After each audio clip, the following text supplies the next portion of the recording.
Welcome back to the channel, Guardians. Today we're making an Arc Hunter build. And I was going to put this out for the Ash and Iron update, but any of you who logged in to play that day one quickly found out that the power and modifier scaling was way out of whack. I do have some updated thoughts on the portal that I will be giving after we talk about the build today, so stick around for that.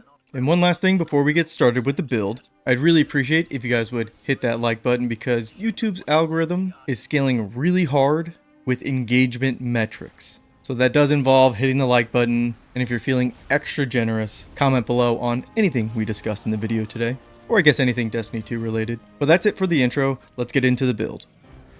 Now, I would say most Arc builds have the use the aspects flow state and lethal current, and they pair it with something like Liar's Handshake, and it's a lot of dodging and punching. And although that's a really good build, I want to change it up a bit and really play into the fantasy of using our Arc Staff.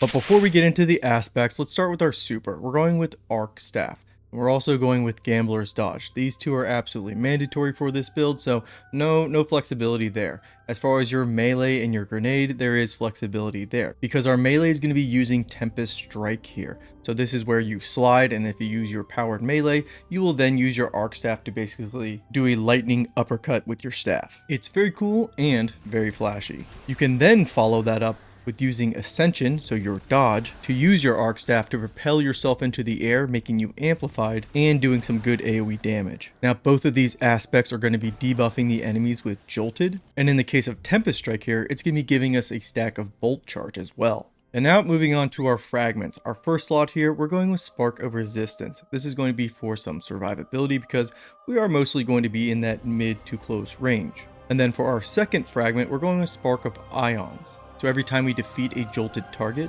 it's going to create an ionic trace. That ionic trace is going to grant us ability energy. And for the third fragment, we're going with Spark of Feedback. So every time we take melee damage, our melee damage is going to get a damage bump. And then for the last two, they're kind of flex picks, but I'm going with Spark of Beacons because although this build has a lot of ability spam involved with it, it also relies on your weaponry as well. And to synergize with that, we're at least going to be taking one arc weapon. And then for the last slot here, I went with Spark of Brilliance. This is really just to bump up our super stat. Alright, then moving on to the equipment section, let's start with our armor stats. We really want to be focusing on our melee, super, and class. Everything else, kind of up to you where you want to distribute the rest of your points. I would say at a minimum, you want to get that melee to at least 70. You want your super, again, at a minimum at least around 100. And the same goes for your class stat as well. And then eventually when you do have that tier 4, tier 5 armor, you want to bump your super as high as possible. And then if your class is already at 100, then I would focus on your melee damage. Next up, let's go over the armor mods, and we'll start off with the helmet here. I'm going with hands-on. Now you could double up on hands-on to get your super back very quickly, but I think one is good enough. I'm also taking a super font because my super down there is only at 80, so this will bump it up to 200 for that maximum damage. And then I'm just taking a harmonic siphon, that way our weapon, our arc weapon, is giving us orbs of power. And then next up for our arm slot here, we're going with heavy-handed, and then we're also going with focusing strike. Now for this last slot, you could double up on either of those first two ones, but I'm taking harmonic loader here just to make our arc weapons reload a little bit quicker. For our chest piece here, we can stop and talk about our exotic armor because we're taking Radiant Flux. So when we pop our super and start doing damage with our arc staff, it's going to increase our damage as well as our super duration. And this build is very much geared towards having our super up pretty damn often. And just a quick refresher on how to use Radiant Flux, you want to do a light attack, and then a heavy attack. And that's going to give you the most damage. You mostly only have to worry about that when it comes to champions or bosses. As for the mods that we're putting on Radiant Flux here, I would just pick up some survivability things depending on what activity you're running and then what type of weaponry your enemies are using. I am taking Charged Up. This is just going to increase our armor charges by 1. And then for our leg mods, I'm taking Insulation and I'm taking Recuperation here because we don't have a lot of things that are going to heal us. So the amount of orbs that we're creating, it's going to be more than enough to keep us topped off as far as health. At least when we're in the middle of slaying out. And then for the last slot, it's definitely a flex pick, so kind of pick what you need. I'm just going with stacks on stacks. And then for our cloak here, I'm going with Reaper. This is a must pick. And then I'm going with something like Time Dilation and Powerful Attraction. So now let's move on to our weapons. When it comes to your weapons, you really only need to worry about your power slot, and you need an arc weapon that can slay out. I'm taking Indebted Kindness, and that's because I have Volt Shot on this. Another good weapon for this build is actually the new rocket assisted sidearm. This is Unfall. This comes from the activities, so you can farm this when this weapon is like up on rotation. I just have a Rolling Storm roll with this, but I also believe it comes with Volt Shot, so that's also a really good roll for this this sidearm, and especially for this build. So I definitely would recommend taking an arc power weapon that either has Volt Shot or Rolling Storm. It doesn't have to be a rocket assisted sidearm. Those two just happen to be like my favorite picks. And then for your heavy slot, I mean, why not just take Thunderlord with this build? This is going to be really good damage for boss damage, and it gives you kind of a precision weapon, because at least in the case of taking a rocket assisted sidearm, again, it's not exactly a precision weapon, so having Thunderlord here, I think complements it really well. And I didn't bring up any kinetic weapons, and that's because that slot is entirely up to you. And just a quick mention, this build does not require the artifact at all, meaning it is evergreen after this artifact disappears. Alright, so we have the build in place. How do you play this build, and then what activities do you bring it into?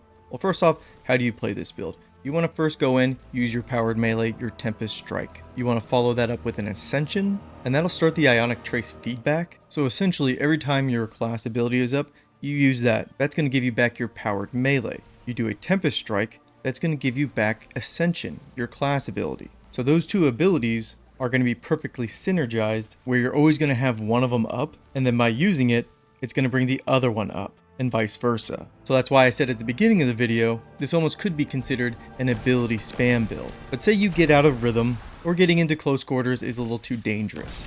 Well, that's why I went with a rocket assisted sidearm, which does a chunky bit of damage, and if you have Volt Shot with that, you're going to be spreading the debuff Jolted, and that's going to start the whole feedback loop all over again. And honestly, it's not going to take very long for hands-on to give you your super. And whenever your super is up and there's enemies around, you might as well pop it and start going to town. Because there's a good chance that your super is still going to be going even after you killed all the enemies. That's just how good Raid Influx is when it comes to slaying out. Alright, so where would I bring this build into? I would bring it into activities where obviously you have to slay out something like a Battlegrounds or a Strike. Hell, even the new Reclaimed activity, this build is really good for that. Where I wouldn't take this build is probably a dungeon or raid boss encounter, and that's because if I'm doing an Arc Hunter build, or either of those, I'd rather build into the Gathering Storm super, and then use something like the Exotic Armor Star Eaters. But for every other type of activity, this build puts in work. So that's a build for my Arc Hunter, kind of a baseline, a framework that you can then build and tweak for Arc Hunter that doesn't rely on that counter punch mechanic that you just see everywhere. And again, I kind of want to use my Arc Staff more when I play my Arc Hunter. But now I said I'd give my updated thoughts on the portal. And overall, I still like the portal. I like the freedom it gives you in the daily rotation of gear that you can hunt down for it. But these modifiers and the amount of them, this is overcomplicated for just being complicated. And it's a pain in the butt to like fiddle with between every activity, trying to get the right score that then, get the right tier of loot. It's annoying, but I don't want to throw the baby out with the bathwater, because when you come into player stakes, I think something like this Old West weapons only, this is a fun modifier to have on, or even precision weapons or bows, or I think we have a medieval weapon only. These are fun modifiers. I like these. Now, as a hunter trying to say building to the Old West weapons only, you'd be thinking about your loadout and be like, okay, you know what would be a good exotic for this? Something like Lucky Pants. But unfortunately, if you select this modifier and then you try to confirm it, I can't launch it. And I have everything here is up to date as far as the season.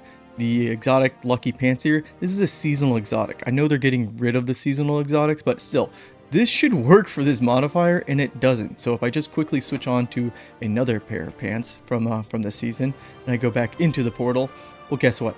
Now I can launch the activity, and everything's the exact same. I have the Old West modifier on, and just this should work, Bungie, and it just doesn't. And I think it really comes down to that these portal modifiers, whatever wires are being crossed under the hood for this system, it's just too much. It's too complicated. I really think, and I think they know as well, that a lot of these things with the portal here, it needs to be really simplified. And it's unfortunate because I feel like anybody in the community could have told you this is just a little too much for no reason, essentially, because they're already starting to scale back all this work that they've done on the portal. And they could have saved themselves a lot of time if they just would have tested this or even thought about it a little bit. Because again, I think anybody that plays this game regularly could have told them, hey, this may be a bad system or just overcomplicated for no reason. I just want to jump in, have fun, and get loot. And when it comes to my stance on like Destiny 2 and Bungie, because right now I know community sentiment is like at an all-time low. Basically, I will play Destiny 2 and I will make content for Destiny 2 as long as the game is fun. When it's not fun, I'll just move on. I don't want to be a like critical channel as far as like critiquing the game. I feel like enough people already do that. I just want to make fun builds and share them with the community. But anyways, that's the video. If you've made it this far, thank you very much. I appreciate you, and I will catch you on the next one. Peace and take care.